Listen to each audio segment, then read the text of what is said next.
Ya, terima kasih Anda masih bersama kami dalam program Newsroom dan kita masih membahas mengenai polemik KPK dan citra pemerintahan Jokowi.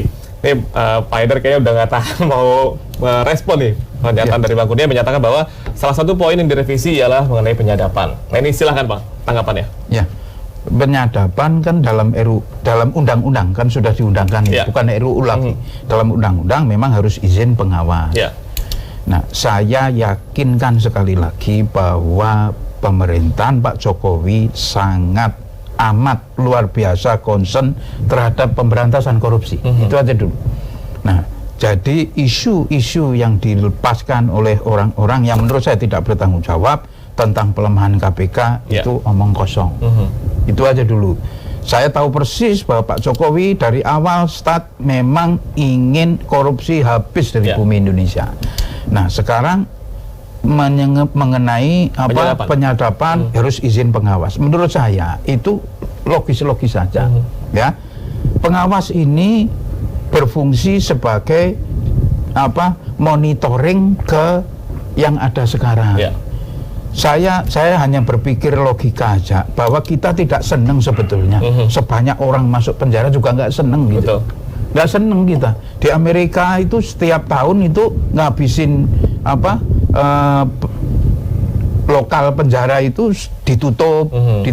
Nah, di Indonesia tiap tahun nambah. Dibuka bangun baru. Nah, kita nggak kepengen. Sekarang kita nanya aja kepada orang yang objektif, OTT itu ada efektivitasnya nggak? Itu yang perlu kita tanyakan. Ada nggak efektivitas dari OTT itu? Orang jerah nggak? Enggak. Nyatanya juga banyak. Dan OTT itu rata-rata juga di bawah 1 miliar. Rata-rata ya saya bilang 100, ada yang 10 malah, ada yang berapa. Nah, kaitannya ke izin Dewan Pengawas, menurut saya KPK tidak perlu paranoid lah. Nggak apa-apa, izin nanti kita usul sebagai masyarakat anti korupsi, mengusulkan kepada Presiden supaya Dewan Pengawas kalau ngasih izin, jangan lebih dari 1 jam misalnya. Jadi tolong kalau ada dari penyidik yang mengusulkan untuk menyadap, 1 jam sudah harus direspon, bisa aja. Jadi nggak perlu paranoid. Jadi itu masalah teknis aja, 1 jam, 2 jam kita batasin. Kalau nggak nanti rakyat yang ngamuk sama Dewan Pengawas kan bisa aja. Itu satu. Yang kedua, mengenai tunggakan di kepolisian.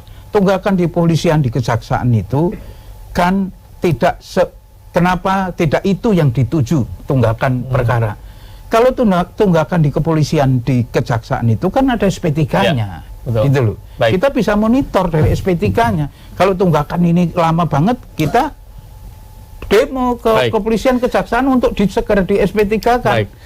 Kalau KPK ini kan nggak ada SP3 gitu. Makanya kita revisi undang-undangnya. Bang Kurnia, ini RUU KPK ataupun yang sekarang sudah disahkan menjadi undang-undang KPK bergulir pro dan kontra di masyarakat yang mengatakan bahwa adanya pelemahan di KPK. Sebenarnya apakah memang ini melemahkan KPK? Ya, misalnya kalau kita membagi pada 2 poin, yang demo soal menolak, yang demo soal menerima. Yang mendemo menolak, kita menggunakan media online, yaitu petisi change.org, itu lebih dari 300.000 orang yang sudah menandatangani petisi itu. Dan kalau demo yang mendukung revisi Undang-Undang KPK, sudah banyak pemberitaan yang menyebutkan bahwa pengakuan dari mereka dibayar 35.000 sampai 50.000 menyuarakan hal tersebut. Ini fakta, bahkan harian Kompas juga sudah menginvestigasi soal ini. Poin keduanya soal tadi menanggapi Pak Haidar soal Presiden Jokowi. 2 argumentasi mudah sebenarnya membantah narasi pemberantasan korupsi oleh Pak Jokowi. Yang pertama kasus Novel Baswedan, yang sampai hari ini juga tidak selesai. Lebih dari 2 tahun kasus ini masih terus dijanjikan oleh Presiden, tapi pembentukan tim mencari fakta tidak juga dilaksanakan. Soal revisi Undang-Undang KPK, ini menurut saya agak unik statement dari Pak Jokowi. Pak Jokowi menyebutkan bahwa pemerintah tidak sepakat jika penyadapan dibatasi atau harus meminta izin pihak eksternal. Itu statement Pak Jokowi di Istana Negara didampingi Pak Muldoko dan Pak Pratikno. Yang kekeliruan fatalnya adalah tidak ada draft revisi Undang-Undang KPK dari DPR yang mengatakan penyadapan eksternal. DPR mengatakan bahwa izin dari Dewan Pengawas. Kenapa Pak Jokowi mengatakan bahwa kita tidak sependapat dengan DPR karena DPR menarasikan harus izin dari eksternal? Ini kan logika yang keliru menurut kita. Poin ketiganya adalah ini menjadi penting. Masyarakat harus tetap mengawal KPK ke depan.